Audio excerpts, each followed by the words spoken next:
NFL Week 4 is upon us. Nick Whalen, John McKechnie here with you. We're going to give you our best bets for the weekend ahead. John, you know the drill at this point. It could be anything you want. It could be a side, it could be a total, it could be a team total, but you got to give your 3 best bets. I will do the same.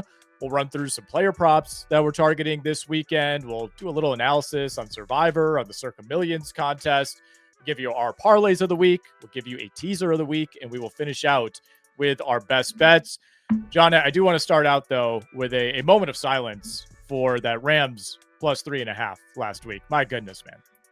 We had it. We had it the whole way. And, like, setting up for that last field goal and everything, like, you're feeling so good about it. And my man, Jordan Davis. I know. Georgia legend. He just crushed our cover for us. I mean, he ran as fast as a man that large has ever run, at least in recorded history, dating back to 2017, according to Next Gen Stats. Unbelievable. I really felt like emotional watching that. It was like the triumph of the human spirit, but at the same time, I felt the crushing weight of probably the most bad beat of the year, and it's going to be tough to top that. Yeah, I mean, often it's the ones that are closest to us that can hurt us the most, and I think that was the case for you with Jordan Davis. Did you have any problem with him running it all the way back, by the way? Because I did see some of that. I think it was a lot of angry Rams bettors out there saying, like, game's over, fall down. You could fumble the ball and the Rams could return it all the way, which in theory is correct. I want to put myself in the shoes of Jordan Davis. I just want to be clear. I've never played in the NFL. I don't plan on playing in the NFL at any time soon. If I have a chance as a defensive lineman to score a touchdown in that situation, I am absolutely doing it. I fully endorse Jordan Davis running that thing back. 100%. Like, he's going to get his hand on the ball with like a full head of steam, like maybe 1 or 2 other times in his career, if that. So you got to take advantage. Plus all the green grass possible in front of you. It's like, why not? That's just basic human instinct. Like, you're going to pick that sucker up and you're going to run as fast as you can. Showed everyone that he shedded that weight from over the summer and looking svelte. Looking great, and great running form. Maybe a little bit better than we would have anticipated for a man that large. All right, John, let's turn our attention to the Week 4 slate. I do want to highlight something. We have the debut of the NFL rivalry jerseys. John, I keep a very close eye on the wardrobe when it comes to pro sports. And tonight, in fact, as we record this on Thursday, we will see the debut of the Cardinals rivalry jerseys. These are the off-whites with a bunch of, like, dirt speckles. I think it's supposed to be like a dust storm type of situation. And we will also see the debut of those black alternates for the 0-3 Miami Dolphins taking on the 0-3 New York Jets as part of our 2-pack on Monday night. So just something to be aware of there as you go through and put together your card. But let's get to our 3 plays of the week. As always, John, I'll let you start us off with the Browns, the Cleveland Browns.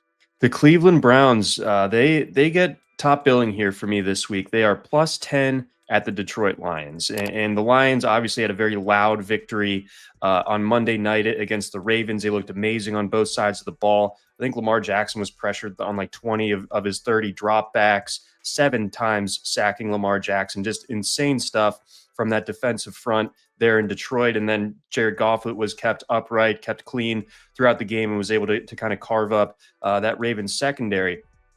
Oddly enough, I think that the Browns are a tougher matchup in that sense than the Ravens were, because I just think that the Browns' trenches are far superior to what the Ravens had. So I don't think that same level of success, either getting after Joe Flacco or protecting Jared Goff, is quite as much of a given this time around. I think we see a Browns defensive front that shut down the Packers last week, of course, and it really.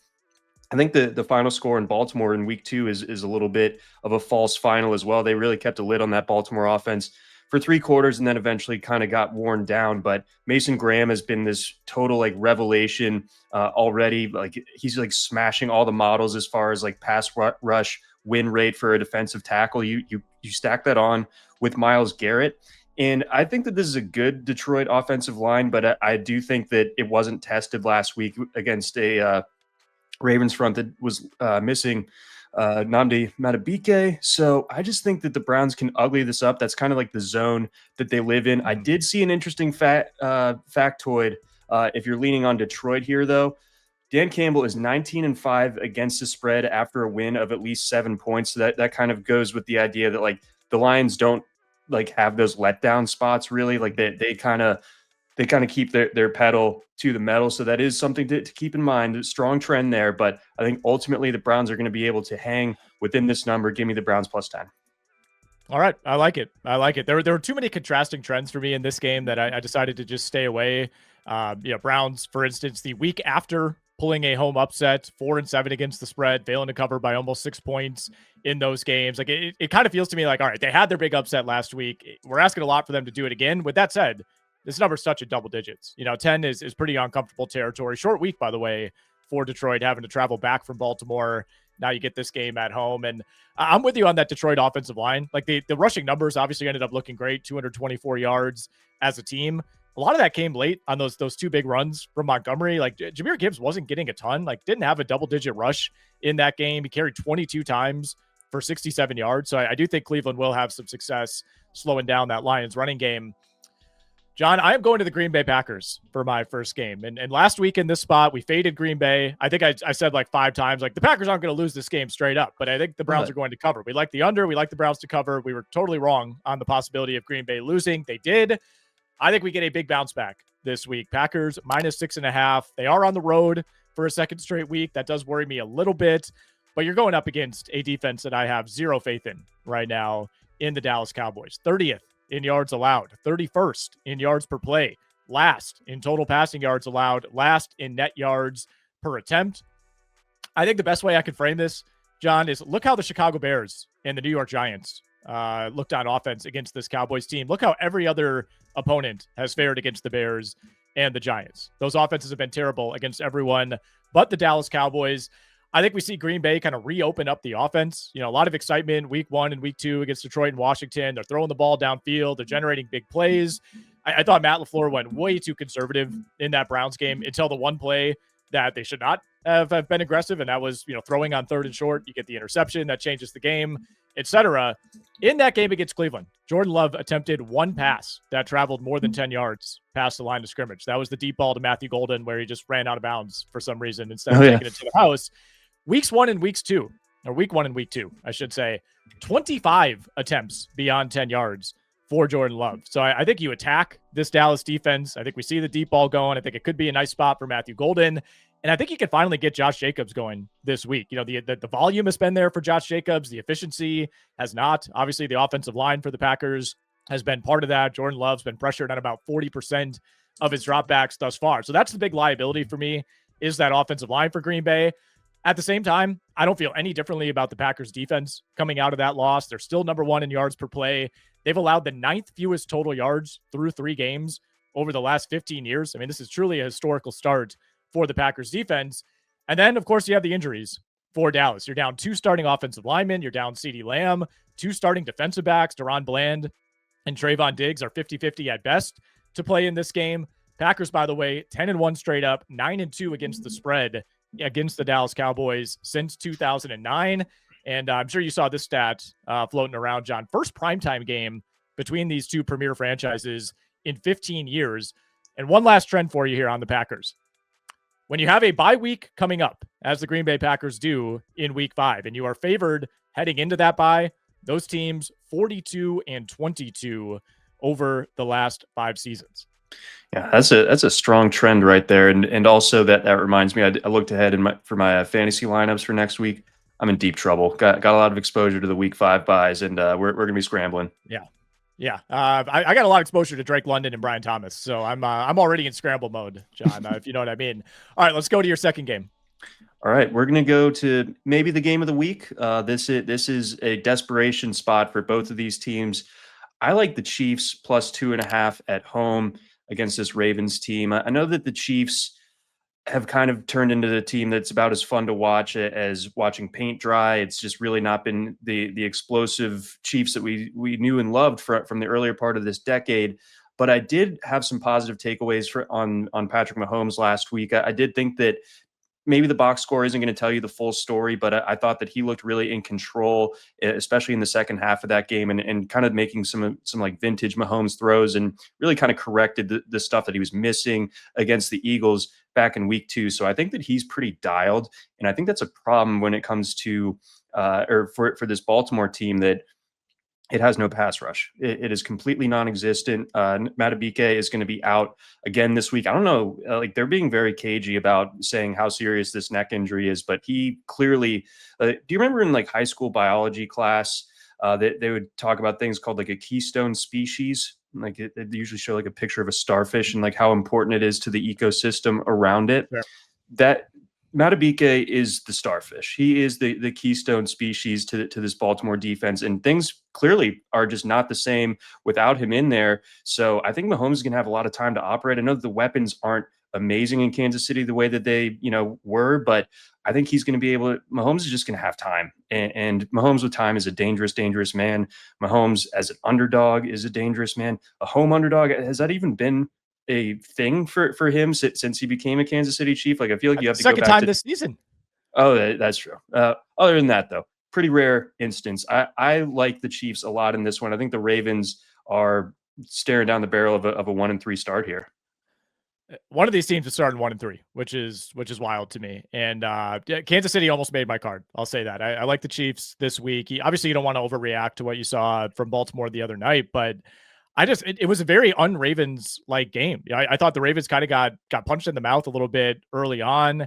They had that one possession where they ran Derrick Henry 3 times inside the 3-yard line, couldn't get anything. Lamar takes that ugly sack on 4th down. It's like you're using Derrick Henry as a thrower in the red zone. Like it felt like they went into desperation mode like way too early in that game. And it's the second time in 3 weeks now that we've seen that from the Ravens, who also struggled to run the ball in Cleveland, by the way. I know the final score kind of lied a little bit on that one, but I mean, Derrick Henry has been brutal these last couple of weeks. And that Chiefs defense, I think, looks a hell of a lot better these last 2 weeks. I know it was the Giants in week 3, but I had some concerns about that in week 1 against the Chargers, and they kind of look like the defense of old now.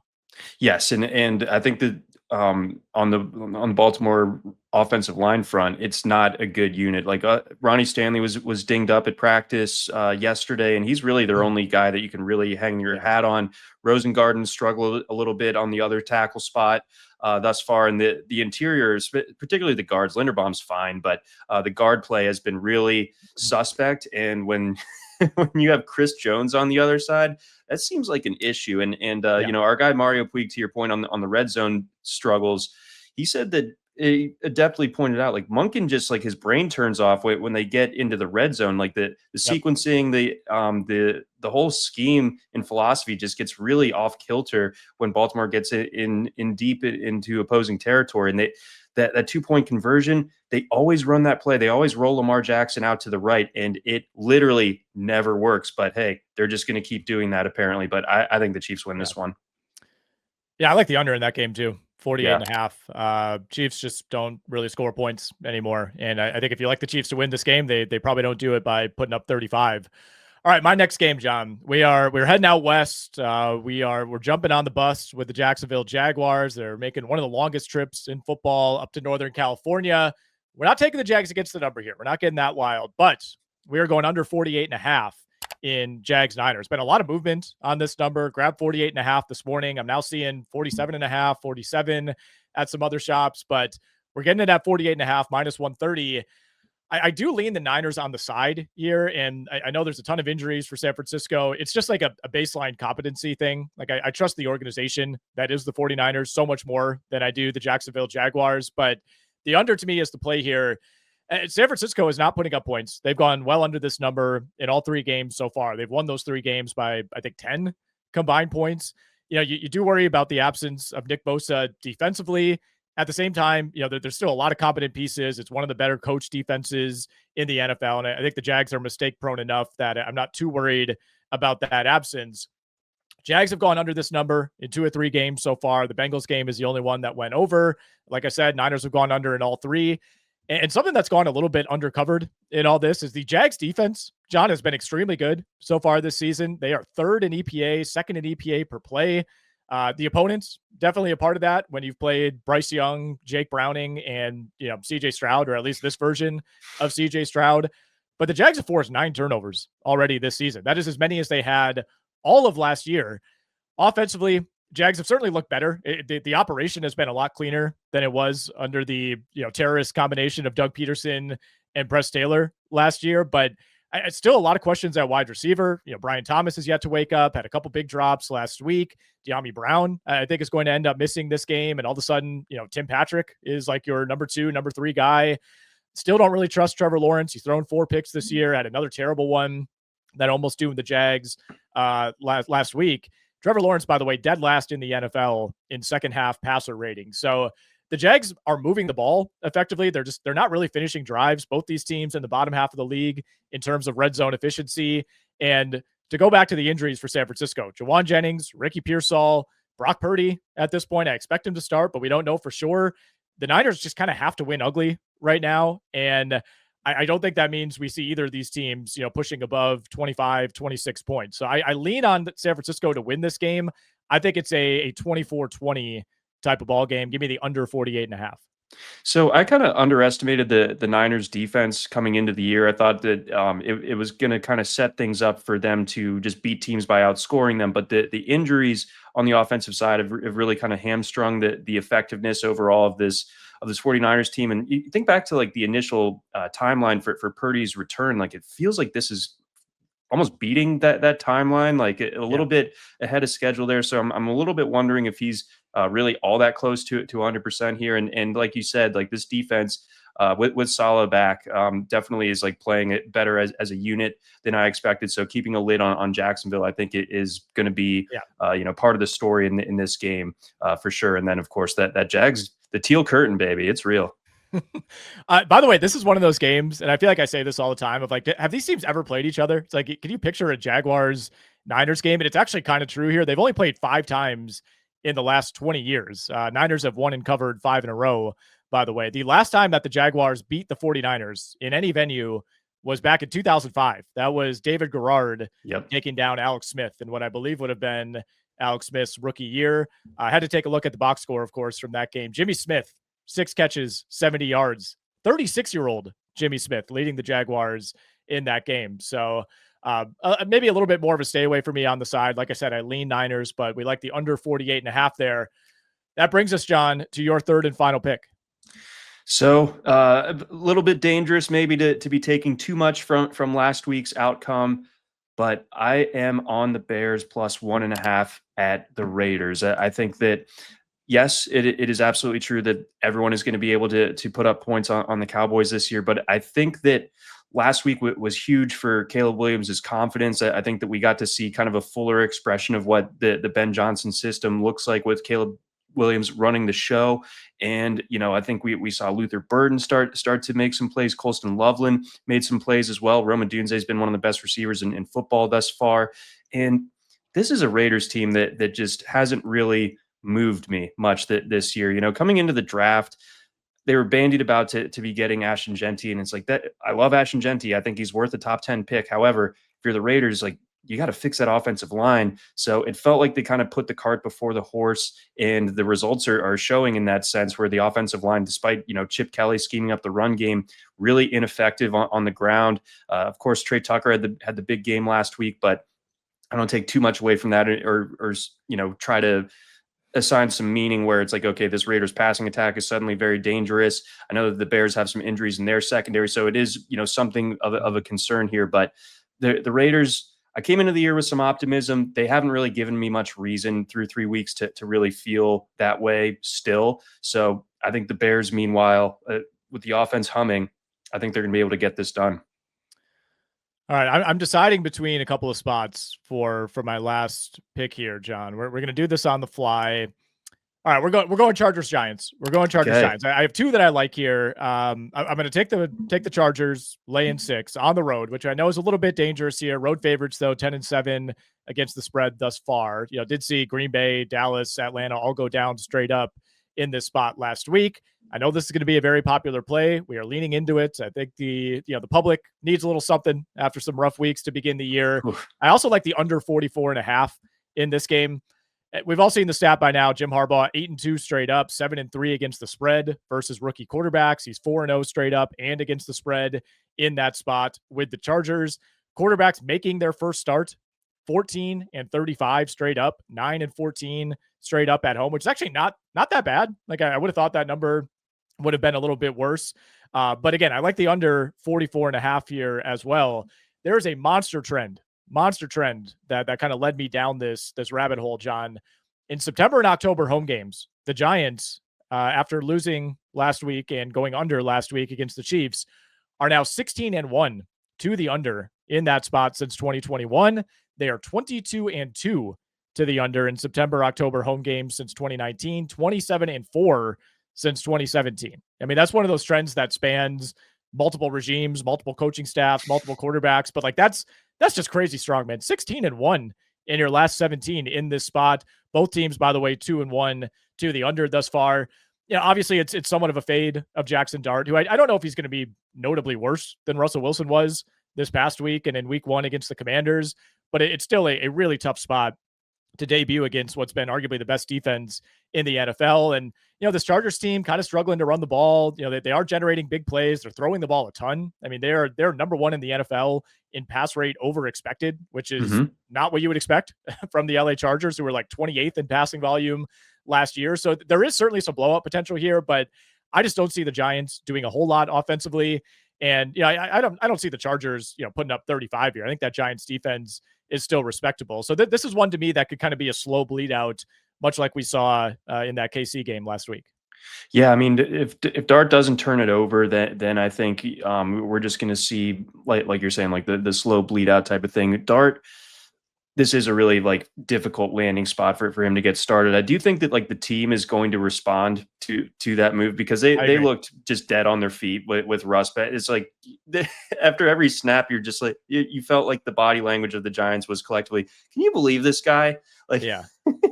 So I think Dart, brings some energy. So maybe like early game, they're able to get their footing a little bit. But I think the Chargers are one of the best teams in football. I think they have a very legitimate chance at winning the AFC and being the representative of the AFC in the Super Bowl. They look that good to me. And yeah, I just think that the only things that would kind of steer me towards the Giants is just like the length of the travel and everything, and this being like a body clock game. But no, Harbaugh's going to have those boys drinking warm milk and in bed by 8 p.m. on Saturday and ready to roll.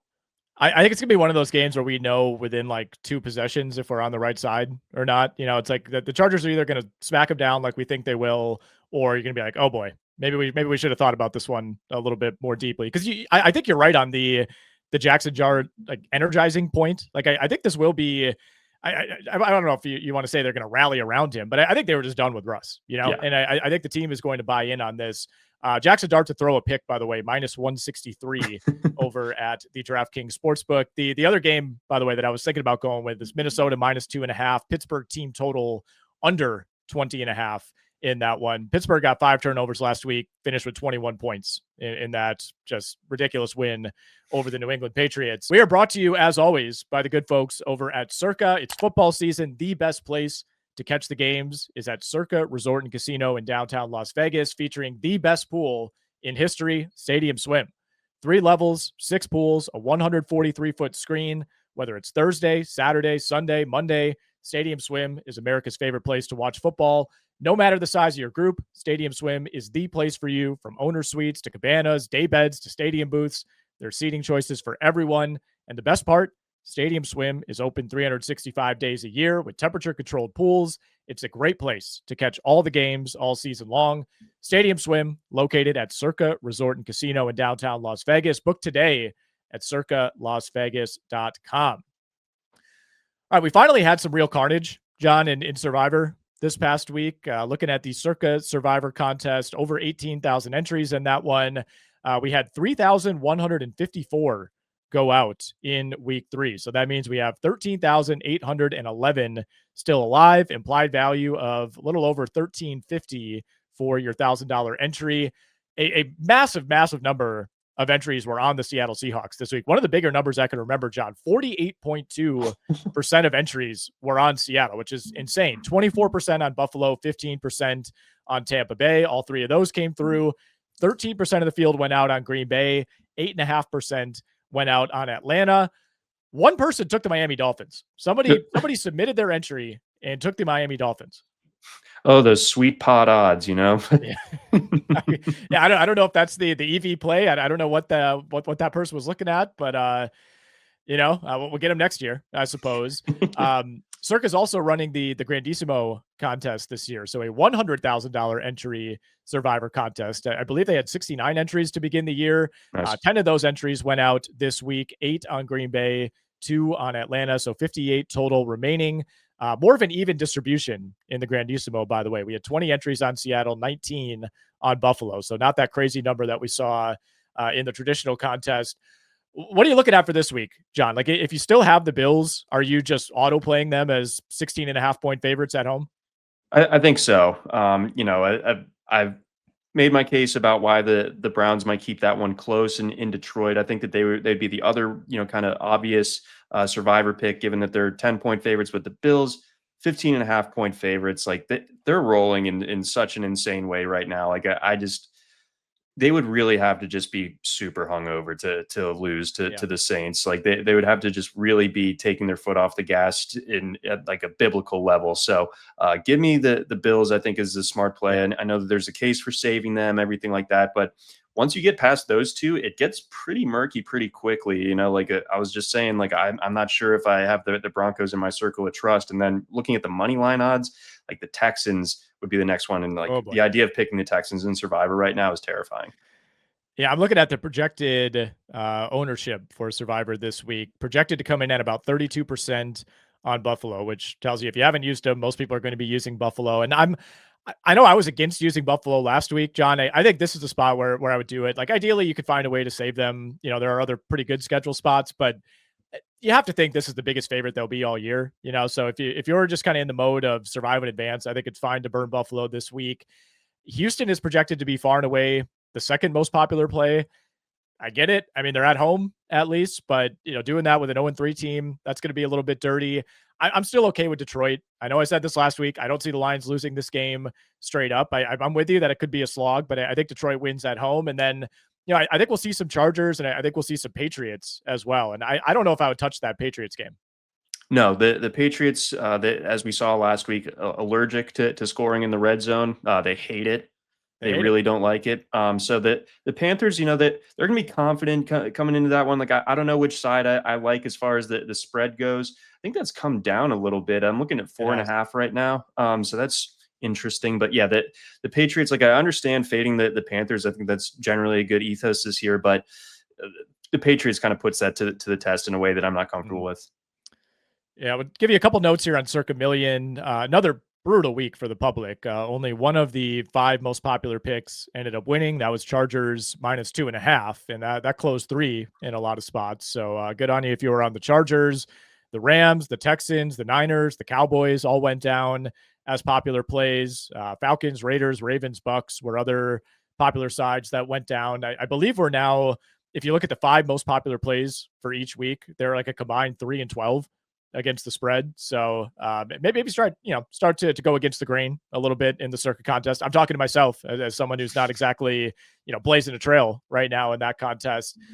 Most public sides right now, by the way, in terms of handle percentage, according to DraftKings, Philly, Buffalo, the Chargers, Indy, Baltimore, and New England in terms of the lopsidedness on that handle. So we'll see how that changes as we get to the weekend, but just something to keep in mind there. Let's get to some props, John. I will let you go first. Any props that you like this week? Let's see. I've got 4 that I'm looking at. I'm going to take Chuba Hubbard over 52.5 rushing yards. You can get that over at FanDuel. I got Jaylen Warren under 86.5 rushing and receiving yards. You can get that at Bet Rivers. I got a Hollywood Brown revenge game, anytime touchdown, plus 225 at Bet Rivers.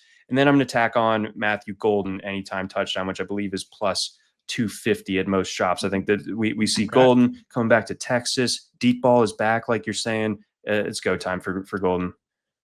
I have Matthew Golden on my list as well. I like the anytime touchdown. I like the over 40.5 receiving yards as well. Like it feels like if he's catching a touchdown, it's going to be a long one. Dallas has given up the most yards to receivers by a mile, like almost 100 more than any other team so far this season. They're giving up 12.7 yards per target. You think about that Giants game in week 2. Giants had 3 different wide receivers who had a catch of at least 48 yards in that game. Chicago had 4 guys with a catch of at least 30 yards a week ago. So that is kind of what the Dallas defense does. I'm going to wade into the waters a little bit on what should be a very ugly Texans-Titans game and go over 70.5 receiving yards for Nico Collins, who just beat up the Jaguars last week. Did have that brutal fumble at the end of the game, but he's kind of the offense right now. I mean, Houston can't run the ball. Christian Kirk didn't really do a whole lot last week. We saw Puka, we saw Michael Pittman go over this number on the Titans defense. So I think Nico Collins could get there. Jordan Mason, over 80.5 rushing yards. Pittsburgh, 28th in rushing success rate allowed. We saw Kenneth Walker get loose on this defense. Breece Hall was ripping off big plays in week 1. I think Minnesota relies pretty heavily on the running game. I don't think you want to put this game in the hands of Carson Wentz. Pittsburgh, by the way, gave up 369 yards of offense to that Patriots team last week that turned it over 5 times. And we're going Ashton Jeanty here. John, if there's going to be an Ashton Jeanty breakout, I think it happens this week at home against the Bears. Over 66.5 rushing yards. Bears 27th in rushing yards allowed, 31st in rushing success rate allowed, 29th in fantasy points given up to running back. So I know it's been frustrating so far for Jeanty, but I like him this week. And then anytime touchdowns, Jordan Mason, minus 120. Deebo Samuel, plus 145. I don't think we're seeing Terry McLaurin this week. Hunter Henry, we're going back to the well, plus 185. And Romeo Dobbs, plus 185.